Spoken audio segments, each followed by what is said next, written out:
The Queen is dead. Long live the King. This is the Great White North Report. I'm in love with the system. Never going home. I'm in love. Queen Elizabeth, Canada's head of state and the head of state of the Commonwealth, as well as the United Kingdom, is dead in 96. She'd been under medical supervision at Balmoral Castle in Scotland, one of our favorite retreats, and she passed away earlier today. Now, she was the longest reigning British monarch, and she was 96 years old. I have seen this coming ever since Prince Philip died. She's been failing in health. Because she really has, after Prince Philip died, there's no one else who can really talk to her at her level. It's one of those things. Being the Queen or the King is a very lonely place. So she died peacefully on Thursday afternoon at Balmoral Castle. And the King and the Queen consort will remain at Balmoral this evening and return to London tomorrow. So Prince Charles is already king just hasn't been crowned yet, so it hasn't been made publicly official. He still has to go through the coronation ceremony and all that other fun stuff. Now, Queen Elizabeth was a great woman. She had seen and met so many people in her life. She was gracious. She had her faults, of course, but she lived a long life, long fruitful life, respected. She oversaw the dissolution of the British Empire and brought the British Commonwealth from 8 member states to something like, what is it, 56 now? So this lady saw a lot. A lot of deep respect for her. She wasn't perfect, but she did better than most people could at that role that she was in. So Charles automatically becomes king upon her death, and his wife Camilla will not be queen. She'll just be queen consort, a lesser title, because if she became queen, it would just drive the people in the UK mad. So I expect a period of mourning in Britain, as well as elsewhere. And, I feel bad. But I expected, I saw this coming for a couple of years now, because she's getting up there in age. Not many people reach the age of 96. And Prince Philip was with her up until he died when he was 99. So hopefully all her kids and grandkids were able to get there, and great-grandkids of that. So what does this mean for Canada? Not much.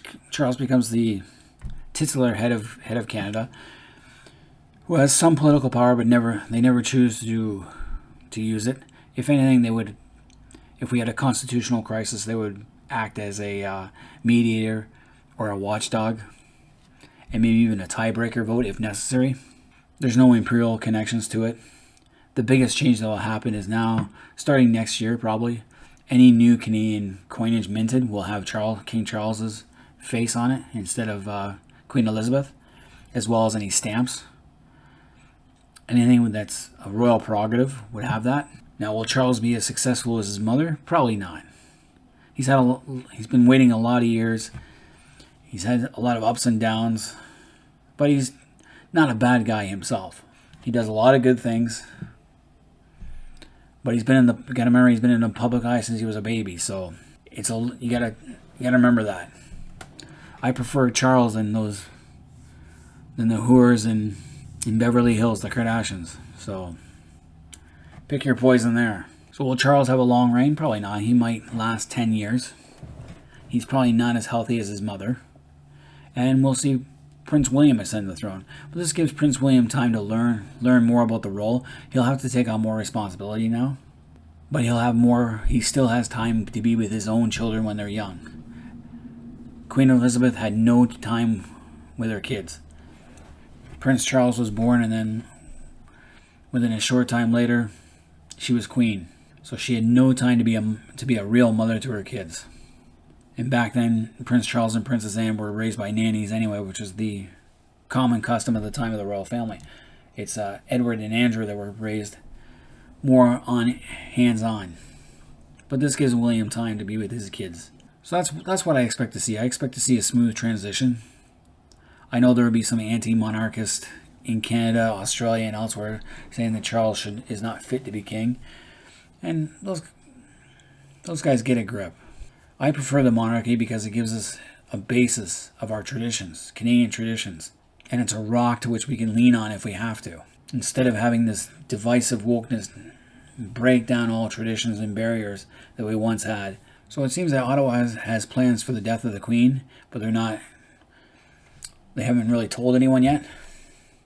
but it's likely that the government, or to some extent, will rely on the Manual of Official Procedure of the Government of Canada, which was produced by the Privy Council in '68. So this is, however, Trudeau has the discretion, because he's the Prime Minister, as to how some events over the next few days will unfold. And the Governor General, he's the one that announces the death of the Queen and the accession of a new monarch, okay? In a proclamation that's published in the Canada Gazette, the official newspaper of the government. The Prime Minister and other members of the federal, provincial, and territorial governments will make their own statements, so it's all political. House of Commons is currently adjourned, but is not scheduled to reconvene. However, protocol states that the Prime Minister should reconvene Parliament and may move a joint address of loyalty and sympathy and any message of condolences. Prime Minister also arranged for motions to be seconded by the Leader of the Opposition. Can't see any problems with that. With the Conservatives, the NDP might be the only idiots I can think of. And then Prime Minister will also move to adjourn the House as a gesture of respect.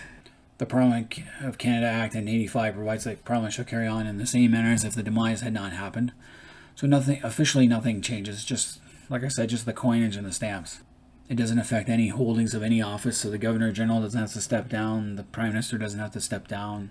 But that's not a big deal. You don't have to re-swear the oath. It's just any new immigrants to Canada will swear an oath on the King instead. So how long are we expected to mourn? Well, the Queen's death triggers an official 12-day period of national mourning in UK. Canada, probably not. It depends on Trudeau, and who knows what he'll do. But it'll probably be a week. Let's say 5 days. Flags will be at half-mast, draped in black ribbon. Signs of respect. Wreaths might be placed. So will there be a national memorial in Canada for the Queen? I hope so. We should have a memorial to our Queen. She was a pretty good lady. She saw a lot of things, a lot of changes within Canada. She's visited here multiple times. Will it be a national holiday? No. I think Queen Victoria Day is enough. Queen Victoria Day should be the one that honors the monarchy. So again, my condolences to the royal family. Queen Elizabeth was a great lady. She wasn't perfect, but she was pretty good, pretty cool. In the public eye for that long and not go completely bananas is amazing. And the fact that she did it with such grace and dignity, even right up until her old age. So I hope Charles learns something from his mother and does the same as her. I think he'll be more of a caretaker king for Prince William, who will bring the next real change to the monarchy. But anyway, we'll see what happens over the next coming days. Any Canadians out there, let me know what you guys think of Queen Elizabeth. Was she a good lady, a bad lady? Should we get rid of the monarchy? And what for? Please leave comments in the comment section. Until next time, this has been the Great White North Report. I'm in love